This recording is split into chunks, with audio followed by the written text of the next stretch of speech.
Let's talk about how to prevent your emails, your business emails, from going to the spam folder. If you, the intent is you send an email and your recipient, the person you're sending this email to, gets it, right? But sometimes that doesn't happen. Sometimes your emails end up going to the spam folder. So why is that? Why is that your emails are not going to they're going to the spam folder? I'm gonna share with you 7 ways today that you can do, 7 things that you can do to avoid your emails from going to the spam folder. These are great practices no matter what business you have. By the way, this email was inspired. First of all,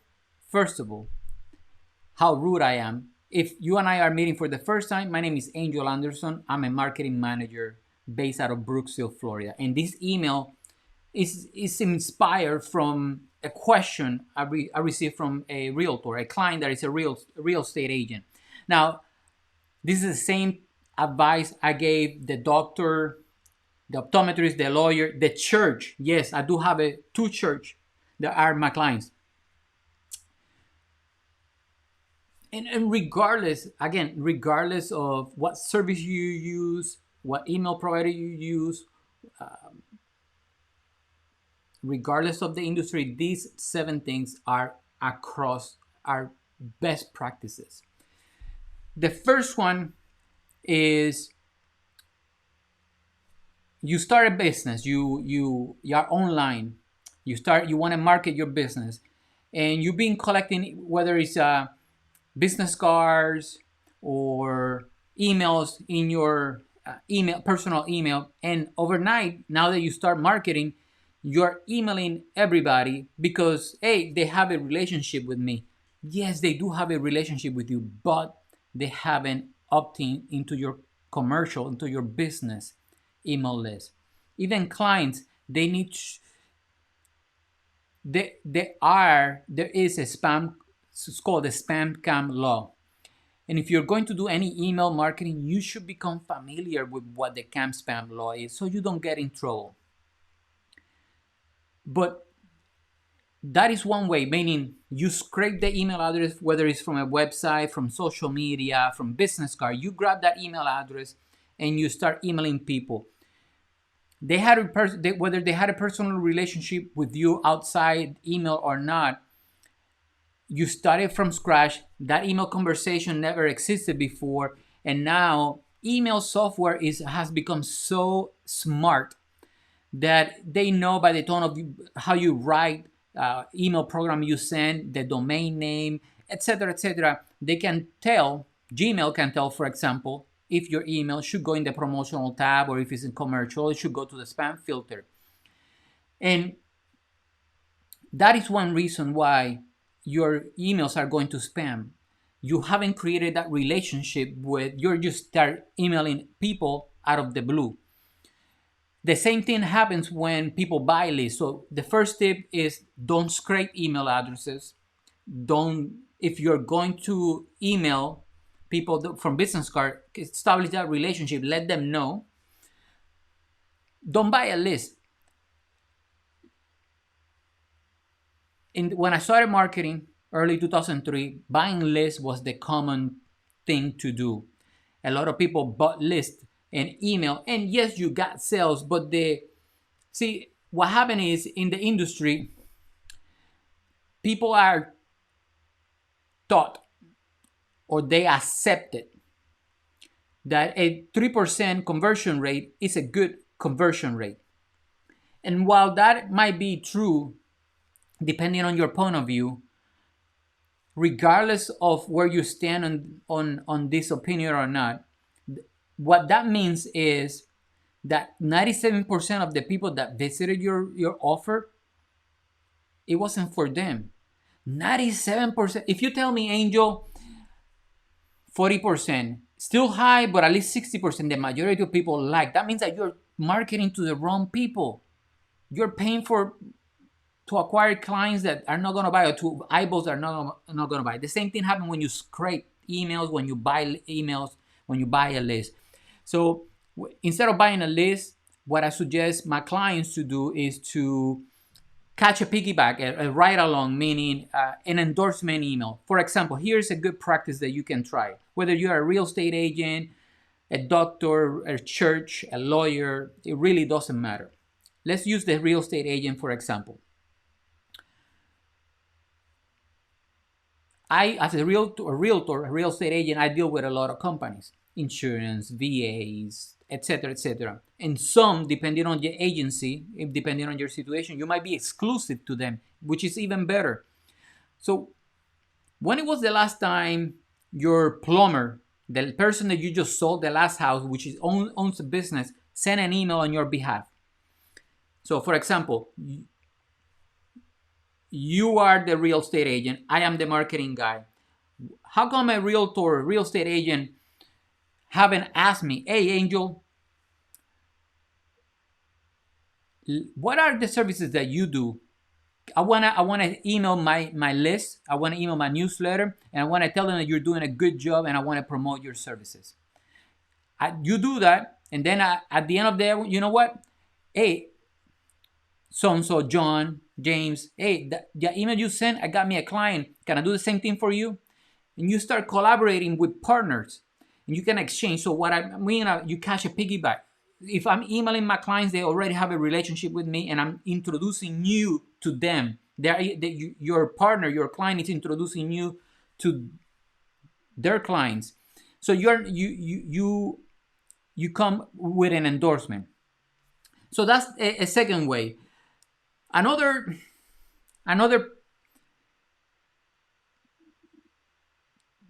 thing that you want to track, that you want to look and you want to improve, is your delivery rate. You want to look at a few numbers on email, and if you don't have these numbers, meaning you're using the wrong program. You want to look your delivery rate. How many emails? Let's say from 1,000. Let's say you have 100. And 99 emails got to the recipients. That means that you had a 99% delivery rate, right? So just keep things simple. But maybe out of that 99%, only 30% open the email. Maybe when people are scanning through their email throughout the day, your subject line, or they don't have a relationship, they always know that you're spamming, that you're sending pitch emails or sales, and then you just don't open it. And that is the second number that you want to look at. You want to look how many people are opening your email, because it doesn't matter how many emails you send. If they're not opening them, they're not taking action. And the third number you want to look, so you want to start with how many emails got delivered, how many people opened my emails, and then how many people took action, whether it's a reply, clicking the link, etc. Because that's the things that you can control. You see, a lot of people come to, hey Angel, yes, client, I want to improve my sales. See, you got to establish, people talk about KPIs and people talk about a lot of things, but meaning in simplifying each turning point. For example, you can improve one thing. You cannot improve the sales from the email as a whole, but what you can improve is your delivery rate, how many people open your email, and how many people click in the link in the email. In those things, every time you improve something, your sales will improve. I mentioned that if you don't have those numbers, because you're probably not using the good program, meaning a reliable email service provider, ESP, or however other people want to call them.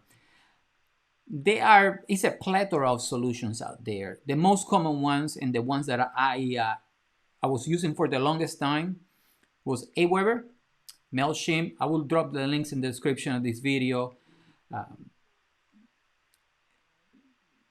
One that I recently started using is SendFox, but I have dabbled with Contact Constant, Infusionsoft, ActiveCampaign, and the list goes on and on and on. At SendGrid, white label ones, script that you install on the servers.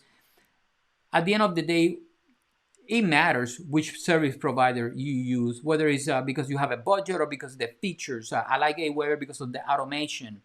Most people like MailChimp because MailChimp gives you a free account for 2,000, up to 2,000 contacts. But there are other ones like ConvertKit. There are other ones that are really, really good. You just, if you have any questions, just send me a message. I help you. I answer any question that I can. I don't provide email. I don't own an email marketing service software, so I'm not selling you anything. But I will share any information that I have about them. Now, and once you have an email service provider, something that I like to do that a lot of people don't do is double opt-in, meaning when somebody signs up in your email, in your website or your newsletter, they get an automatic email notification saying, hey, that you just want to make sure that you wanted to sign up to Angel's newsletter or etc. And the reason is, one, to avoid people putting fake emails, and two, it's a micro commitment. You're already having the first interaction. You see, I'm sending you an email. So when you sign up to the newsletter in the thank you page and say, hey, go to your email I just sent you, you need to confirm. If not, you're not going to get XYZ thing. And what that happens, it initiates in the Gmail, in the Yahoo, in the Outlook, initiates the first interaction with me. And the same, and you can apply the same thing in your case.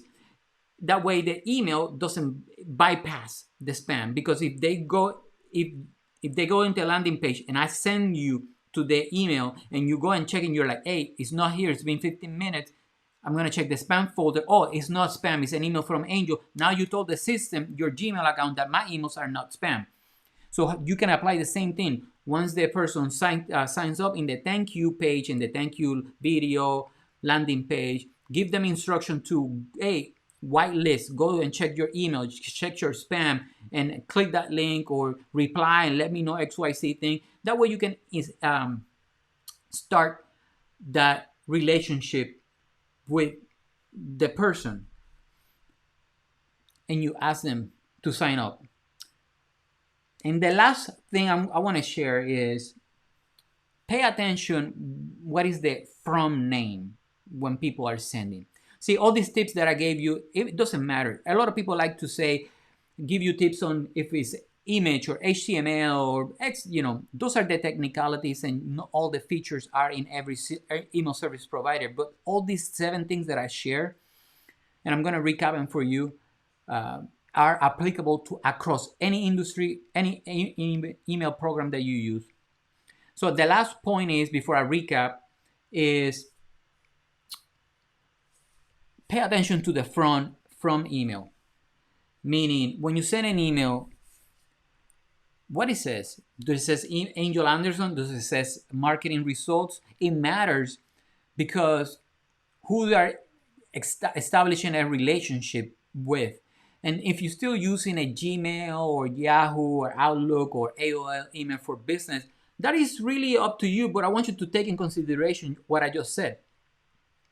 It's not just about if you look professional. It's that they gotta identify throughout the plethora of emails that they get every day. If I get over 300 emails a day, and yes, the majority are spam, but I go to and delete them, and that's exactly what your clients are doing because they can identify who the from is. So let me recap real quick. Avoid buying lists. Avoid scraping any email addresses, especially when they haven't built any relationship with you.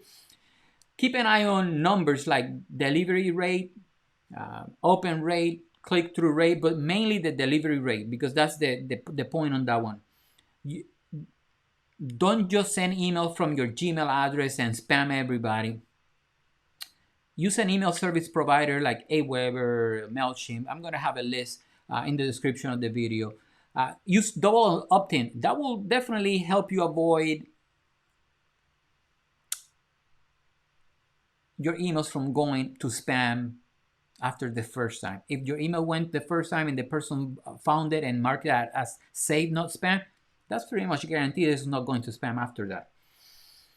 Tell your subscribers, whether it's in the thank you page, in the email, tell them to go and do it, because if you don't tell them, they most likely are not going to do it. And then they're going to complain that your email, they're going to go on Facebook and they're going to say, hey, Angel, I didn't receive your email. Did you check your spam folder? And last, make sure you have, pay attention to the front name. Don't forget to test emails, test before you send a mass broadcast, test to make sure that if you're using personalization, they don't say brackets, contact, first name, comma. It just actually says the name of the person. Those are 7 things you can apply really easy, and they're not technical. They're just good best practices, and they will help you. They will help your business. They will prevent your business emails from going to the spam folder. Hey, you found this useful? Share this with a friend.